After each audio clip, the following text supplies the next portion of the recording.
From the makers of Relevant Magazine, it's the Relevant Podcast, and we're live.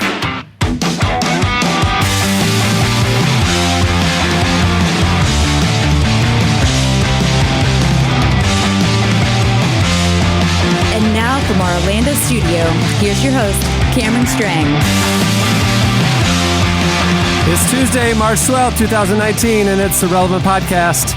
I'm your host, Cameron Strang, and here with me in our Orlando studios, on the ones and twos, our illustrious engineer, my brother, Chandler Strang. Hello. Over there doing the video stuff, Clark Flippo. Hey. Hey, he has a mic. On the Skype line from Loverland, Virginia, Jesse Carey. Hello. All the way from Gatorland, Florida, Eddie Big Cat Koffoltz. Yes, good morning. And from Nashville, Tennessee, author, speaker, podcaster, cowgirl extraordinaire, Annie F. Downs. Good morning, gents. Hey, I want to tell you that today's episode is brought to you by our partners at World Vision and the upcoming Global 6K for Water. World Vision's Global 6K for Water is a one-day event where people from all over the world walk and run 6K in their own neighborhoods to bring lasting, clean water to children in need around the world. Every step you take is one they won't have to. Now, why 6K? 6K is the average distance women and kids in the developing world walk for clean water. I have to say, the ad copy read that I'm reading says the devolving world instead of developing world. So I'm going to go ahead and do a self-edit on that. When you walk or run World Vision's Global 6K for Water, you provide life-changing clean water to one person in need through your registration fee. So no matter where you walk or run, you'll be celebrating lives changed. How cool is that? Now, the event takes place on May 4th, and our whole team at Relevant is running it. Some are walking it.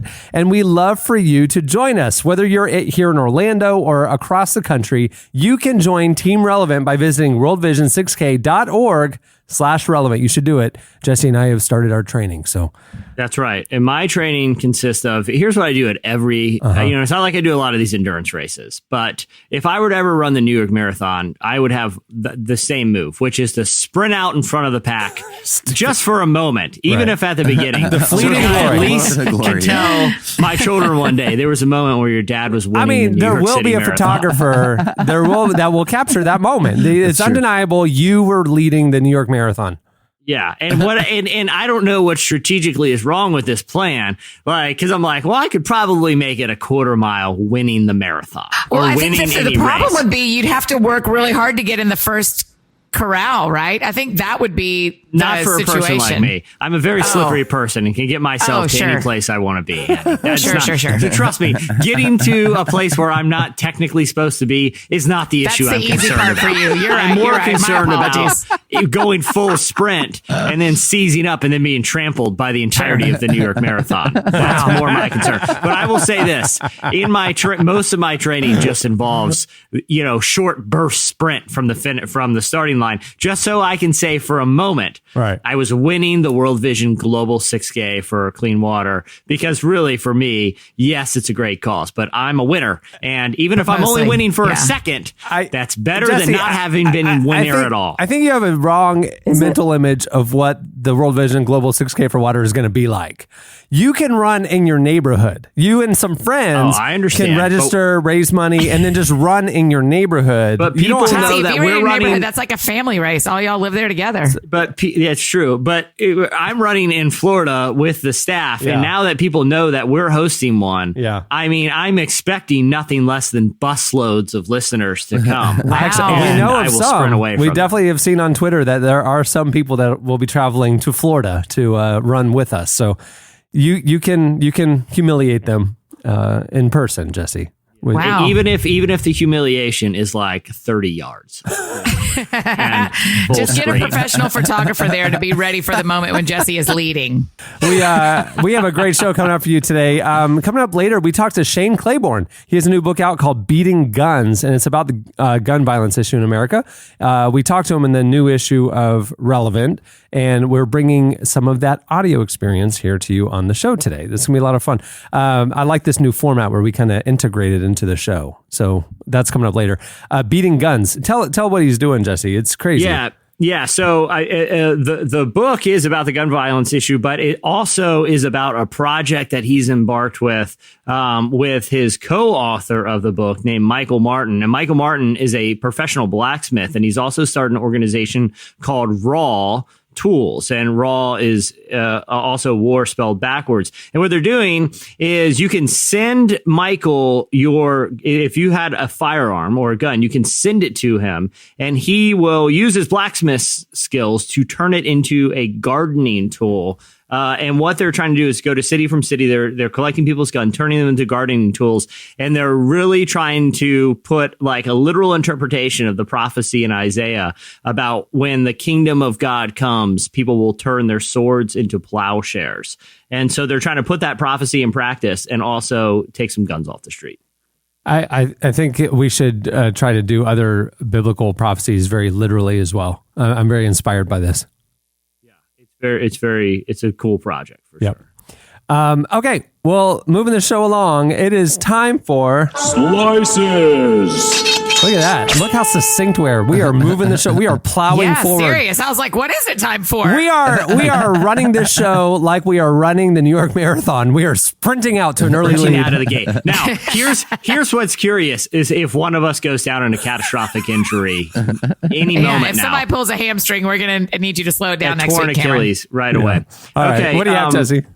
Okay, so I felt like it was only fair that I bring an update slice. We talked about a gentleman named Jeremy Taylor last week, who is an avid outdoorsman and was recently four-wheeling in the Oregon wilderness with his dog and was stuck. And he survived for 5 days by eating Taco Bell hot sauce packets. That's right. That were left in his truck. Now, Eddie contends that this feat was not heroic. I contend that anyone who could possibly survive off Taco Bell hot sauce packets is a hero. Eddie, do you still stand by that, even though I'm about to bring you an update? Right. I mean, we've gone back and forth on the definition of hero. I think it was pretty impressive. I'll give him that. I think he was impressive. But, not dying is not heroic. Yeah, I agree. Okay. We've heard this debate before. Well, Right. Guess who disagrees with you, Eddie? Probably Guess everyone. who? The good people at Taco Bell. The arbiters of cultural heroes. What? Tell me everything, Jesse. Taco Bell was very thrilled to hear that their hot sauce package saved the life of an outdoorsman and his beloved dog. And they released a statement and they said, "We're very glad that Jeremy and Allie are okay. We know our sauce packets are amazing, but this takes it to a whole new level. We are in touch with Jeremy and we have sent him a deserved care package and a year's supply of Taco Bell. And of course, all the Taco Bell hot sauce packets that come with it." So a quick update. All you have to do to get a year's supply of Taco Bell is to put yourself in a life-threatening situation and base your whole well-being That's the whole on point. your willingness to consume hot sauce fire packets. I think the 5 days in the wilderness was worth it. Eddie, are you changing your tune now, seeing what the stakes are? No, but don't you ever wonder what your supply really looks like? Because for your supply, for me, it would be one time, only thing open in an airport, middle of the night. So that's my year supply. Really? Oh, that would not be my story. I would enjoy a year supply of Taco Bell. I'm not like anti-Taco Bell. It's just not one of my places. But It like, sounds what's like you are. Yeah, it's big anti-Taco Bell. But what's a year supply? We don't have the details on They that. didn't specify. I mean, I feel like if it's a year's supply, I don't feel like there's any asterisk. It's it's like an all-you-can-eat buffet. It's just a gold Well, card it that makes me says think it's Corey 2018. Asbury, because wasn't there rules with his black card on Chick-fil-A how much he could go? Oh, I can't remember. right. Yeah, but Chick-fil-A seems that they're not a place that plays fast and loose with the rules. I feel like Right. Taco Bell is like, look, man, these tacos Just come on. cost us Yeah. pennies to make. It feels like a supersize documentary opportunity that he should eat Taco Bell for 1 year and not pay for food for a whole year, but see what it does to his chemical makeup of his self. It feels like with Taco Bell, though, like you're really rolling the dice here. You're playing Russian. This is the Russian roulette of fast food for a year game. Like this could go disastrously wrong. Okay, I wanted to bring one other quick slice because that was a really quick one. I know we got a lot to get to today, but there was recently a debate at the U.S. Senate that I wanted to play 2 audio clips from. We live in a divided country. You guys know that. You know, these are contentious times. We just did it about Taco Bell. We're a divided podcast. You know, these are crazy times in America, and a debate I feel like it went off the rails in the right way. Now listen, I'm not one. You guys know how I feel about jokes on those like electronic street signs. I don't need my tax money going to some guy in an office writing church marquee puns. Okay, click it or ticket. Like, we don't need those. Just tell me road work ahead. What's even better about those is I love to imagine like the police officers sitting there and they're just dying. They're dying laughing when they write that. They can't believe how clever that I think was. you're right, Eddie. So I kind of like them for that reason, because I feel like they all like go and take pictures in front of it after they post it. It's a big moment. But yes, I agree. They're terrible jokes. Wait. In your scenario, the state police are writing the Department of Transportation warning signs? They're all in cahoots. Yes, I think they're all in cahoots. It's like a cross-departmental incentive program. It's like to keep the guys engaged, helping each other out. It's like they can submit. There's a contest. That's exactly what I'm saying. I feel like it's an email thread where one of them comes up with a great traffic pun and just replies all, and they're like, all right, change the marquees, guys. But our tax money is going to pay for that. So usually I don't condone this, but I did feel like I wanted to bring this. So this is in the U.S. House of Representatives. The federal government here, Representative Mark Pocan from Wisconsin wanted to emphasize just how popular a piece of legislation was. And I think some people feel like his comment went over the line. It really made Representative Rodney Davis of Illinois angry so much that he demanded the mic after Pocan's comments. Mark Pocan, Clark, if we could play what Mark Pocan said about a very unpopular piece of legislation. I would just like to add, in 2016, when the census and the Federal Register asked for comment on this, 77,000 people did comment. Only 4 wanted to keep this provision. Everyone else wanted to change this. Out of 77,000, that's probably about the percent of people who think Nickelback is their favorite band in this country. It's pretty low. And I think if you look at rude. I apologize to the gentleman. Why would you criticize one of the greatest bands of the 90s? So, okay, pause it right there. All right. Hold on, pause it right there. Mark Pocan, he straight up threw some shade where it didn't need to go. Yeah. Like, 4 people out of 76,000. Ironically, the number of people in the band Nickelback. He just had to do it. But if you would have so in this clip, you can hear another representative who has no horse in this race. Right. He does not care about the legislation. Right. But he's from Illinois but took a great offense at the dig at Nickelback. Clark, can you play Rodney Davis's comments, please? He stormed the mic. And my colleague from Wisconsin, I know he did not mean to offend the many thousands upon thousands of Nickelback fans in his district in Wisconsin. I'll stand here to save you from doing that and have to face the political consequences at the ballot box. I enjoy debating back and forth, and it's always good to have some good humor on the floor of the House. And yes, I actually do have a Nickelback song on my running playlist that I listen to on a regular basis, and was ridiculed by that when I posted my playlist one time. Okay, you're such nerds. Right. Like, it's always good to have some good humor on the floor of the House. And you're like, nobody has even made one joke yet. Right. Yeah, exactly. Listen, it's always good to have a little good humor on the floor of the Senate. But seriously, Mark, don't you cross Nickelback. Right. But this is not one of those moments. I just love like our founding fathers when they were drafting documents that, gave rules for debates like this. If they ever knew that, this is the end of democracy right here. Like, we don't need elected representatives telling us the artistic merits of Nickelback. No, thank you. This is as bad as people goof around on street signs. And that will stay on record forever. It will sit in the Library of Congress, that silly conversation, forever. That's the problem. The other great thing is, like, Nickelback making fun of them will never not be funny. And like, it's one of the jokes that always works, and like, I feel like, as I learned the hard way, the only people that don't find Nickelback jokes funny are the band Nickelback. Yeah, and they're not good sportsmen. That is true. Hey, you did find that makes out. it funnier. I know we've talked about it 100 times. Can you very quickly tell me real quick about the lady that reached out? This is just one of my favorite stories that the band member's wife. The band Just members quickly.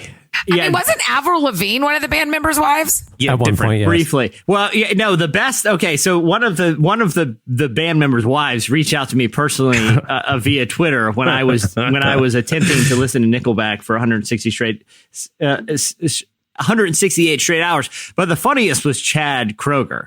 And he was asked about it on a radio station in Australia. And they tried to trick me. They tried to trick him on having me on the line to make fun of him too, which would have been way too awkward. Because I didn't know he would not be. That's a even Scott for me, Stotts that's pretty moment. awkward. Oh my God. On live Australian radio. But they asked him about it. And they were like, he's raising money for a good cause. What do you think about it? He goes, well, making fun of people's never cool, no matter how much money's raised. And it's like, oh gosh, I disagree with you there because everyone thinks this is hilarious. Wait, that's your Chad Kroger? That's your impression?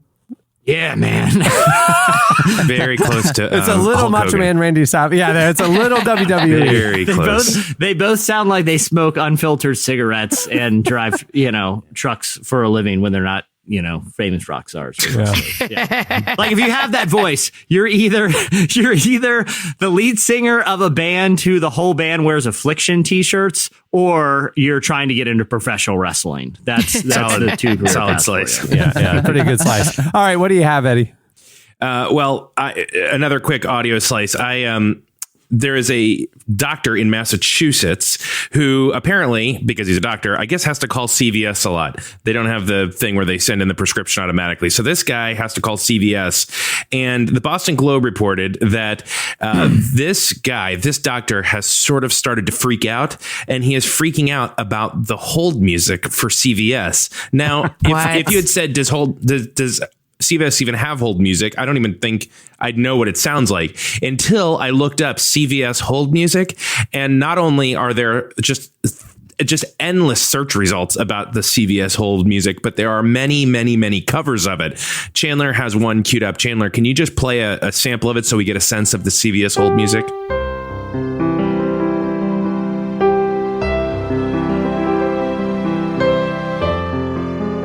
This sounds lovely. This sounds okay. You know what this sounds like? Keep this going, Chandler. You know what this sounds like? kind of enjoying it. It sounds like if you're stressed out about your medical situation and you have to call CVS, you want to have something soothing like this to reassure you that WebMD misled you and you're not actually going to die today.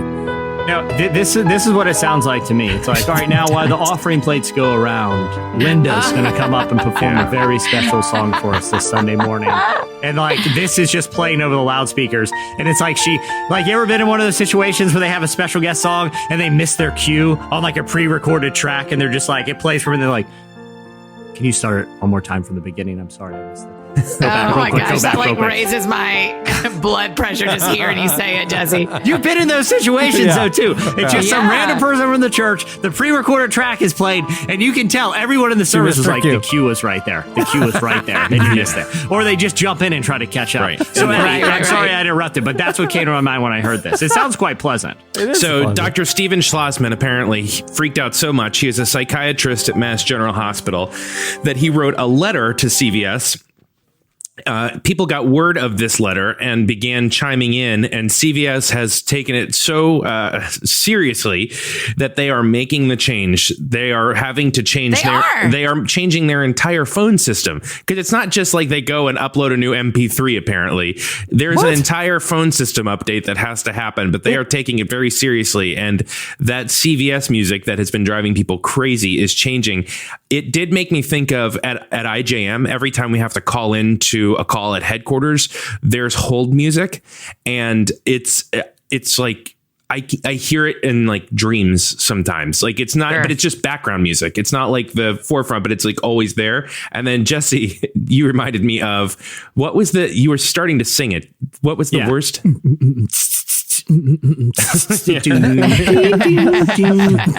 So that is apparently the IJM hold music, because I guess we have a Cisco system. That's the sound of every Cisco system. Chandler, can you play it for us? No, really?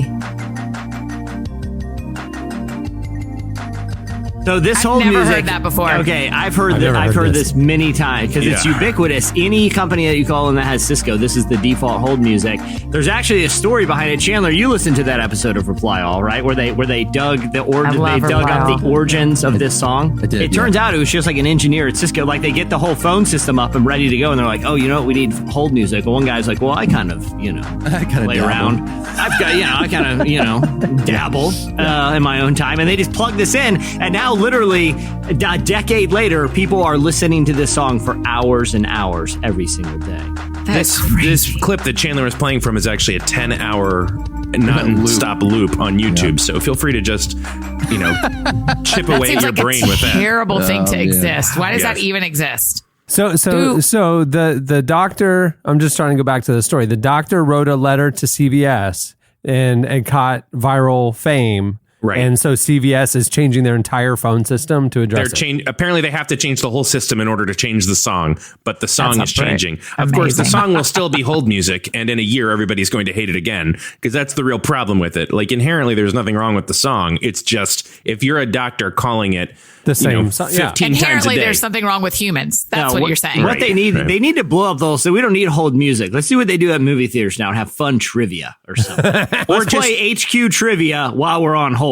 Or just nothing, and then every 30 seconds, it just a quick voice says like, "Hey, you're still on hold." But then it's just silent. That's what I would really like. Oh, you would want that. I would. I don't like that when it goes silent, because I think we've been disconnected, and I don't like it. Yeah. You might have time to hear your own thoughts. It needs to be something more natural to know the line wasn't disconnected. Like, so you don't like pull your iPhone like away from your face to see if you're still on the line. It needs to just be something natural, like a person breathing in the background. Oh God! Ambient jungle noise. A person breathing. We're still here. It'll be about 10 more minutes.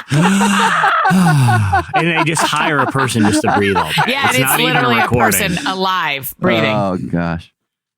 Man, that would solve terrible. all of this. And it'd probably be cheaper, honestly, just to employ someone than to... We could do that. The numbers in the queue are dropping rapidly. Hey, it would weed CVS out. pharmacy crumbles. There is nobody left. No one calls. No one makes prescriptions. It's like, we'll see how bad you actually need the medicine. Are you willing to sit through this? Yeah. Will you sit through this? All right. What do you have, Annie? Well, I think this will surprise all of you, but mainly you, Eddie, that this is my favorite time of the year, which is surprising for my personality because it's Lent. And Lent is like the saddest part of the church calendar. Oh, I thought you were going to say spring, because I felt like, everything's fresh and new, and here we are happy. But no, you like the Lent part. Why? Yeah. Did that surprise you? Yeah. Why? Why do you like Lent? I thought you were saying the second half of the new season of The Big Bang Theory. Yeah. Every year. It's come down the stretch, really. Your brain is so weird. I just love, I grew up Methodist. And so it's just been this like consistent part of my life, my whole life. And it has always been my favorite. I love the 40 days. I love that people give stuff up. I love that I love that it ends in Easter, even though Eddie, for you, it ends on Good Friday. Oh, yeah. And that's your favorite part of the year. I know. There's no more to the story after Good Friday. The darkness. You love the darkness. See, I grew up Pentecostal, and we never observed Lent. So as an adult, I find out about it. And to me, it's as foreign and interesting as a Jewish custom or any other.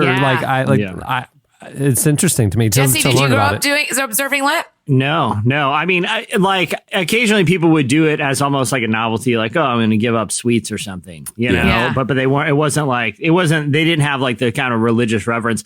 And I wasn't like out and about a lot on Ash Wednesday, but I do feel like I saw a lot of people, like Tony Reale on Around the Horn. He famously always wears, the Ash Wednesday cross. But I saw like a couple of people on CNN wear it. I only saw one person out and about wearing Ash Wednesday cross, and it was the evening of Ash Wednesday, and it was a guy at CVS buying 2 cases of Bud Light with the cross on his forehead. I was like, well, I guess I know what you're not giving up for Lent. Yeah, I'll tell you what wasn't on your list. Eddie, did you grow up observing Lent? I didn't. Nope. Grew up.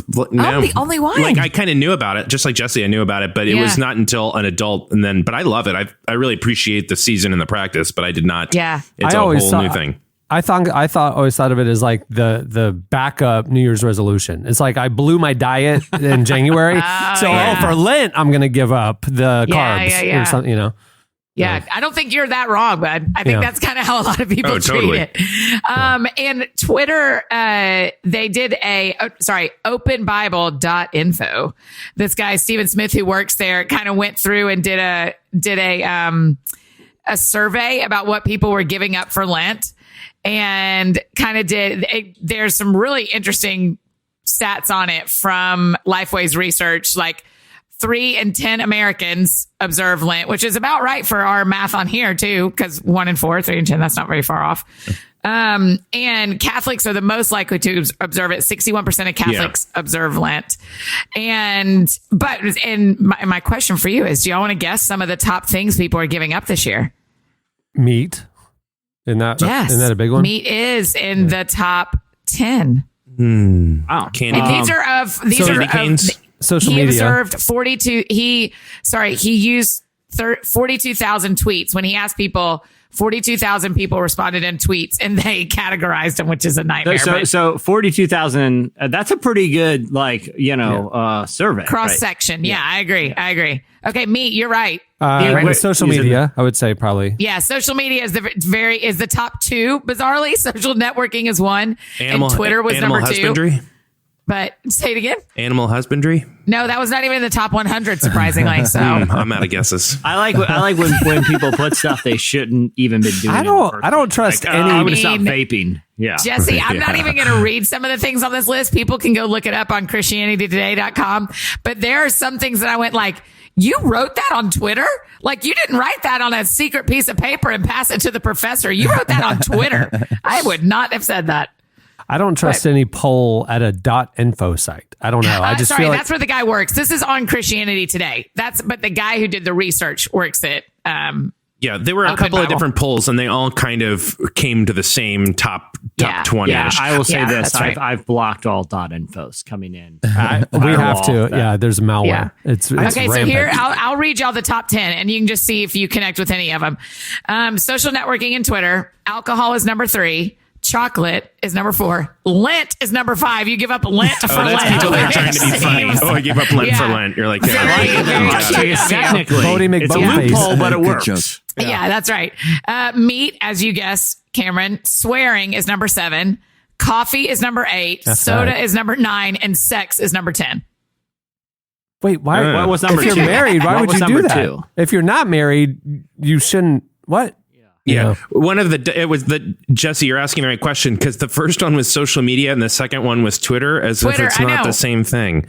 Right. I think that's really bizarre. But I do think there's maybe some people who are giving up the fullness of social media. All of it. And then 2 is the specific program. Yeah, that's right. Just specifically walking away from Twitter. Yeah, I mean, but that's kind of the loophole thing too. It's like, well, listen, I can't give up all social media, but this year I'm staying off Friendster. Just pick a social media outlet you don't use anymore. Right. Yeah, that's exactly right. I love the people that write on social media like, well, this is my last day. I'm giving it up for a month, as if we would have ever in a million years noticed that you did not post a picture, or you didn't tell us that you're going to some concert in the city that you live in that I don't live in. Like, and then they come back on. Cares. Like something happens in the news, and they pop back in. Like I've been off Twitter, but I had to say this, and then they go off again. Yeah. It's like, all right. I don't think you're no one right. cares. No one cares about what I say. No one cares about what you say. Next, give it up. I think the right stance when you're going to give up social media is let someone else say they miss you before you guess they're going to miss you. Like, you just stay quiet and let someone else say, where's Annie F. Downs been for a while, versus me announcing to the world when I'm taking a break. So I'm with you on that. I like just to use it as a flex of how like great of a person you are. Like, it's going to be really hard, but this year I'm giving up reading novels about American history. I don't know how I'm going to make it past 40 days, but for the Lord, at least I can do. But the point of Lent, had a great tweet about it. I'm going to try to find it. Oh, to all of us who are still on social media during Lent, let's make those Puritans regret their piety. Piety, right? Gross. My bad. Now who's got a dope gift? Eddie, I laughed so hard when you did that. That's my favorite way to hear my tweets, is somebody else reading them back to me. Yep, and reading them incorrectly. So you're welcome. Piety. Yeah. I know. Sorry. All right. That'll do it for my 12-year-old boy and me. Look at that. Stay tuned. Up next, Shane Claiborne joins us.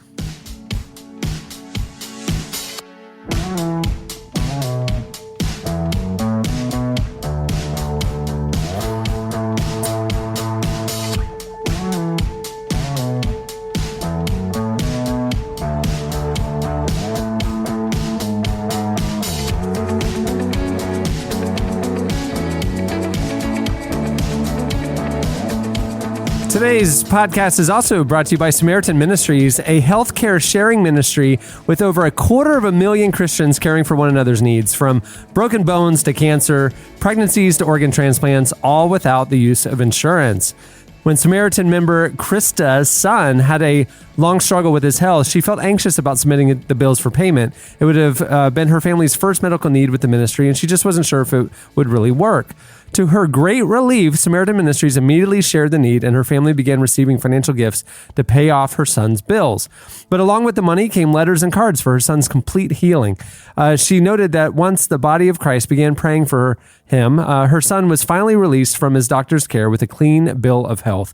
She says she couldn't be more happily uninsured as she is with Samaritan Ministries. If you'd like to learn more about how you can join those that are happily uninsured, visit SamaritanMinistries.org/relevant. There you go. It's an awesome model. Very disruptive. I like that. Well, Shane Claiborne is an author and activist whose latest book is called Beating Guns, and it's co-authored by Blacksmith and Raw Tools founder Michael Martin. Together, they look at the gun violence epidemic in America, how Christians should respond, and explain how they are literally putting the biblical prophecy of, quote, turning swords into plowshares into practice. We recently talked with Shane for a feature in the new issue of Relevant called A Loaded Issue. See, a little pun there. It's a loaded issue.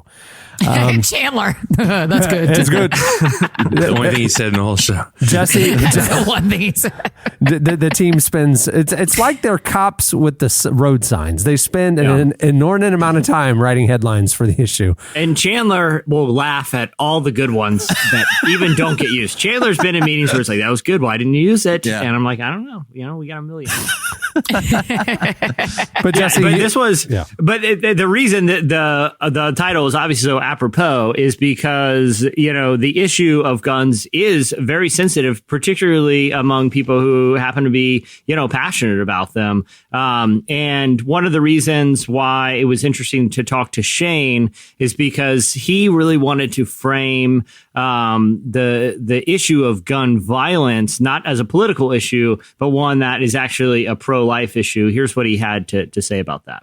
As a Christian, I care about life. We got this crazy presumption that the author of life cares about life, but I'm kind of very aware that we've sort of limited the pro-life issue to one topic, and meaning abortion, and I care about abortion, reducing and eliminating abortion, but I also know that that's not the only pro-life issue, and my last book was on the death penalty for that same reason, because this is the irony of America, is that you can be pro-guns, pro-death penalty, pro-military, and still say you're pro-life as long as you got abortion, right? So calling it out, dang. Yeah, I know. But also, I think there's a tendency to see issues like this through a very partisan lens, no matter what the moral or scriptural implications are. Right. But if you look at them sort of in the vacuum of scripture and without the partisan alignment that typically go with them, you see this is an issue we should all care about. Yeah, it's tough to distinguish or to separate this, because immediately I know a lot of our listeners right now are going, say they're a bunch of liberals. They're saying take our guns away, which means they're taking our liberties away, which means they're going to take our religious freedom away. It's a slippery slope. Give us, So I like how in your impression of them, they're all Southern too. Yeah. Well, I think it's quiet about that particular part of this. You're a little gentle implicit bias. You're actually showing your cards more than you think you are. Yeah, I'm just staying quiet and watching it. I don't say rural. I would say I wouldn't say Southern is more like rural. God's country, by the way. Yeah, they talk like that in Montana too. I don't. No, I mean, but it is. Also, there's a better use than they. But go ahead. No, this is fun. But that is the argument, right? I mean, but if somehow we could isolate just the gun issue and say, as a Christian, as a Bible believing Christian, why are we advocating for the use of this sort of weaponry? I don't know. It's just tough to justify scripturally, but I get it through a partisan lens, though, Well, and the other thing too, and that Shane talks about, and we talk about in the piece, is how prevalent guns are in America. This is not a uniquely American problem or American issue, but it's certainly one that at the scale that it is uniquely American. Here's what Shane had to say about that.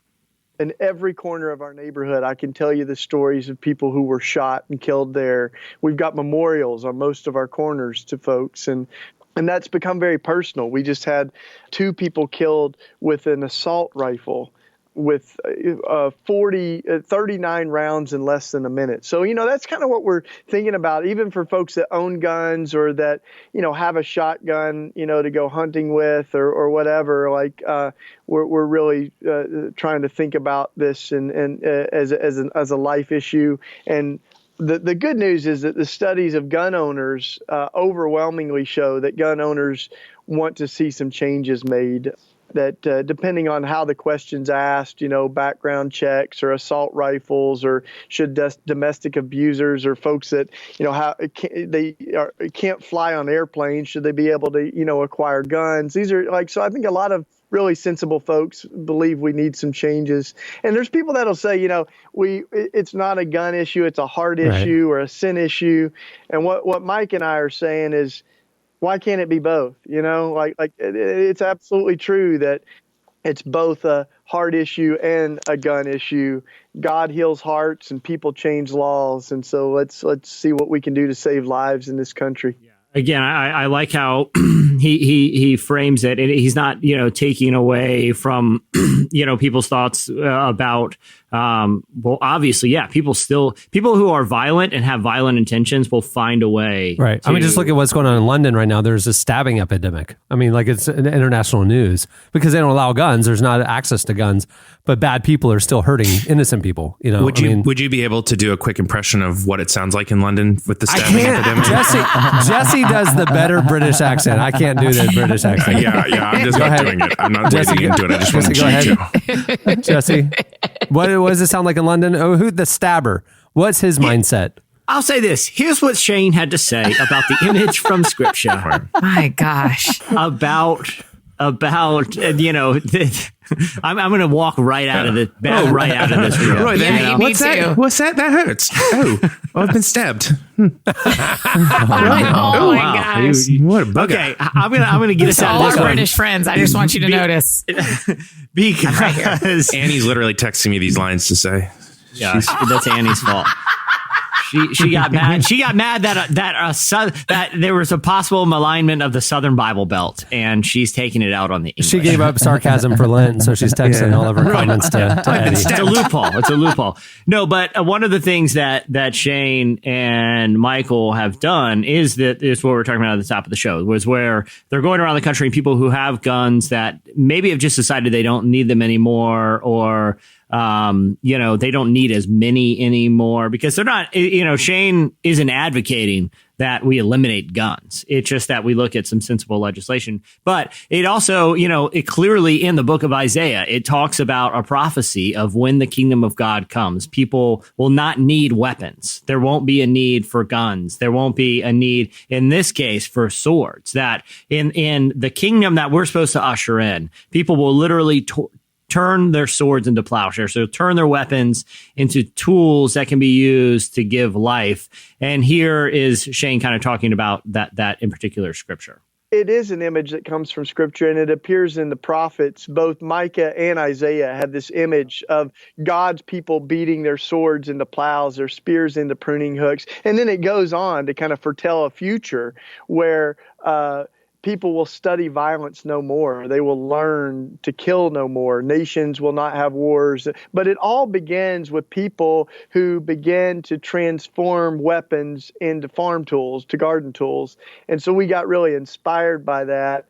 And it's interesting because Mike Martin I wrote the book with, and he's the blacksmith. I'm an apprentice blacksmith, but he's been doing this. We both started doing it about 10 years ago, and almost at the same time. And he's living in Colorado and I was in Philly.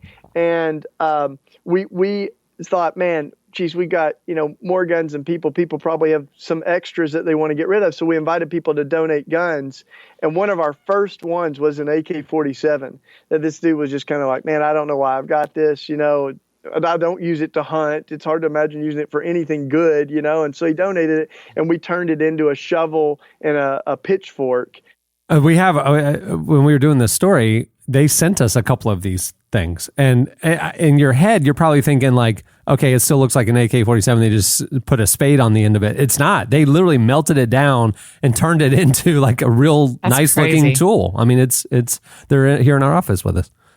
And I think the thing that Shane wanted to emphasize, and I think that a lot of people who want to see Christians engage on this issue, is that there is middle ground. You can still be quote unquote pro Second Amendment and, try to find legislative measures that will actually have an impact on gun violence and have some middle ground. And here's what he had to say about, kind of finding those measures that we can all agree on could make a big impact. I heard this kid in my neighborhood say, why do we have so many gun shops when there aren't that many deer to hunt in Philly? So, I mean, and now that I've studied this, man, I mean, it is incredible that we've got almost 5 times as many gun dealers as McDonald's restaurants. So 5 times more gun shops than McDonald's restaurants. We've got like 5% of the world's population, but almost half of the world's guns, civilian-owned guns. And so there's now more guns than people in the United States. But you're right. What's interesting is 2/3 of people in the U.S. live without guns. So it's only 1/3 of our population that has guns. And there's a few people that have a ton of guns, 3% that own 150 million guns. So they own half the guns. Oh my gosh. That's crazy. That's where the conversation needs to happen, where we go, man, wow, whether it's talking about suicide or accidental deaths or even like intentional homicides, are there some changes that we could make in our country that might save lives? And at the end of the day, it's really clear that we could save lives if we want to. That's the thing to me, is just the common sense stuff of like, there are systems. Some states have systems that if somebody who has a history of, violence or mental health issues, they would be in a registry that if they tried to buy a gun, they wouldn't be able to, but they could just then go online or they could go to a gun show. I mean, there's other ways for people who it doesn't make sense that there's not a universal system in this technological age that we live in. We have very antiquated rules, and also that state by state that the laws are so different. I feel like we all have to have a driver's license. It's like there's certain systems that are national, and it's like, I don't understand why we wouldn't be for that kind of just common sense solution. And it would probably prevent some of the people who have made the news from being able to obtain the weapons that they made the news with, So I don't know. It's just Jesse. My question about this slice. I would prefer not to reveal. Like, I'm not talking about like my opinion on this, but I am always curious. Like, where is the sensible other side of this? The person that's like pro-life, but also doesn't feel like there should be any legislation or like. That doesn't agree with basically what Shane is saying, because I feel like I only hear like extreme and vitriolic opinions on either side. Like, where's the sensible person to learn from as well? Where's the Shane on the other side? Well, and that's one reason why I wanted to talk to Shane and particularly play clips from his interview, is because I don't feel like anything he was calling for isn't anything that a lot of people on both sides of the issue would agree on. But we did actually in the piece talk to a guy who's a former pastor and now is an NRA, one of the top NRA instructors in the country. And he also is pretty much a celebrity in the gun world. He runs the biggest gun and firearm and self-defense YouTube channel in the world. He gets a few 100 million views. And, he even conceded, like he thinks maybe other than like skeet shooting, in the coming kingdom of God, which he goes out of his way. And again, this is a guy, we talked to him while he was at SHOT Show. And SHOT Show is the biggest international gun convention in the world, where he was a speaker. And, he's also a former Christian pastor. And, he says his allegiance is to Christ first. But, on that side, of the perspective, he thinks that he is not for any type of legislation. Which is not common even in the gun community. But, his side is he thinks people need to have a more practical knowledge of firearms, because, a lot of the deaths by firearm, the leading cause of death by firearm is suicide. And so, one thing to the credit of the NRA, and this is one thing that we talked about with him, is at SHOT Show this year, which is, like I said, the biggest international gun convention in the world. And the NRA is one of the major presence there. This year, they brought in mental health advocates and people who know how to spot people that are displaying signs of mental distress.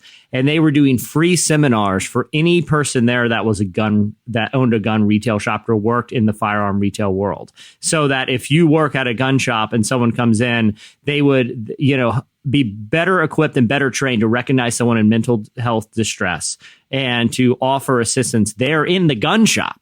And, so I guess my answer to you, Eddie, is that even people who don't think there are legislative solutions do think there are ways that we, and when I say we, I just mean the collective, society can do a better job at equipping people to, prevent gun violence, even if that's not a legislative measure. Like I said, they are going above and beyond to really try to address the mental health front. The piece in the magazine, when I was reading it, like literally is 50-50. I mean, it's unlike this segment, which we're given Shane's perspective.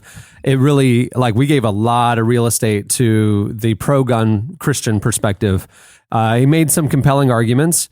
And the only reason why we didn't bring those clips is he literally was at the gun show on his cell phone. It was too hard. It was literally too hard. And that's why I tried to pick clips from Shane that were somewhat neutral other than the spiritual aspect. Yeah. But go check it out at relevantmagazine.com. I mean, the piece is nuanced and the issue is nuanced from a Christian perspective. And I think the writers did a great job, kind of straddling that line. But it's interesting. It's something that needs to be talked about from a faith perspective, not just a partisan perspective. So there you go. Well, go check out Shane's new book. It's out now. It's called Beating Guns. Also, check out the a loaded issue and the new issue of Relevant. You can read it at relevantmagazine.com. Okay, stay tuned. Coming up next, we wrap things up. This episode of the Relevant Podcast is brought to you by Lipscomb University. At Lipscomb University, their online programs are shaped by a commitment to creating a better future.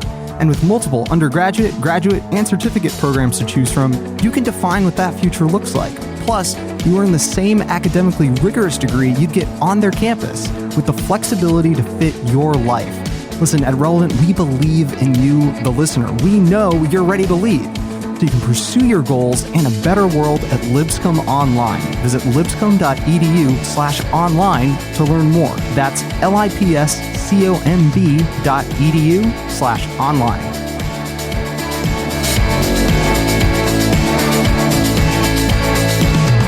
Well, normally right here is when we have one of our listener interaction segments, but a little behind the scenes, Jesse is jumping on a plane to come down to Florida for the week. It's my birthday week, and everybody's flying in to celebrate. It's very exciting. It's not true.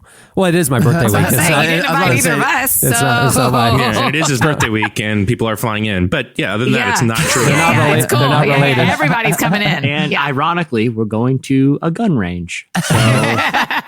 But we're going to run there as fast as we can and raise money for clean water. Very safe with firearms, just sprinting. But Jesse's got to run to the airport. So the Friday edition of the podcast, which actually will be out on my birthday, in case you guys want to send any gifts in advance, Jesse will be here in studio with us. It's going to be a lot of fun. So yeah, can't wait. We got a little game plan. Don't want to give too much away, but we're doing. Yeah, so. There's going to be a game on the podcast. That's a big revelation. It's shocking, Eddie. Eddie, I don't need your sass. You know what, Eddie? Some Tuesday sass coming in. You know what Eddie didn't give up for Lent? Sass. Sassafras. That's right. I'm not telling you what I gave up, but it wasn't that. I'm doing this as payment, Eddie. I'm embedding this in your head. That's awful. When you first started doing that, I thought you were doing the Chariots of Fire thing. Like, da, da, da, da, da, da, no, that song's too slow for me. That's too, I need Eye of the Tiger or heavy metal, just sprinting and screaming. How much would someone have to give to the World Vision 6K for you to listen to the entire run, Jess? Oh, I would, I would probably speed it up a little to get an adequate pace, but I would totally do that. If someone feels generous enough to do it, that, to give anything. I feel like you don't understand how fundraising works. That's usually where you kind of like pretend like you wouldn't be able to do it. $2 million, Eddie. Yeah, you kind of like balk at the idea, and then you say like, "Oh, I couldn't do that," but if someone gave 2,000, maybe. But you're just like, oh, I wouldn't care. It'll be fine. Like, I would. Yeah, no big deal. Go ahead, give anything. It's kind of fun. We get to celebrate your birthday on the pod on Friday. You know what? I would do nothing but train by eating hot sauce for the next month. So that's not a big deal, Eddie. Hey, wrapping things up, many thanks to Shane Claiborne for joining us. Remember, his book, Beating Guns, Hope for People Who Are Weary of Violence, is out now. You can follow him on Twitter at Shane Claiborne. Also, thanks to Samaritan Ministries for making this episode possible. Visit samaritanministries.org/relevant to learn more about their healthcare sharing ministry. And also thanks to World Vision. Remember, the World Vision Global 6K for Water takes place on May 4th, and our whole team is running it and walking it. And we'd love for you to join us, whether you're here in Central Florida or across the country. You can join Team Relevant by visiting worldvision6k.org/relevant. Go do it. And also, if you're not going to join us, you can still give. So as the race gets closer and Jesse starts, maybe we can actually put challenges into the equation to raise money, support Jesse, and make him do stuff while we're running it. I'm in. You guys know me. I basically have so weird for you, Jesse. Abilities, so I'm very confident. Yeah, I like it. Hey, if you want to see Relevant at your school or church or event, we offer special partner distribution of the magazine and would love to be part of your upcoming event. Request bulk distribution at relevantmagazine.com/pod partner. We even offer free copies for churches and nonprofits. Check it out. Also, if you want to get the magazine, subscribe now. We have a special offer for podcast listeners. You can get your first 6 months of Relevant for only $6 when you subscribe at relevantmagazine.com/podfan. There you go. Not Godfan, podfan. /Godfan takes you to a totally different section. Godfan.info. It's .info. Yeah, don't go there. So some sketchy information. Yeah. All right. Well, on that note, we'll wrap things up. I'm Cameron Strang. I'm Chandler Strang. I'm Eddie Jesse Carey. We'll figure it out. Oh, wowie zowie. I should not go close to The last floor time, is Eddie. yours, sir. You go. I'm Jesse Carey. I'm Annie F. Downs. There you go. All right. We will see you on Friday, my birthday. I like you said it with a question mark. See you guys. Thanks for watching.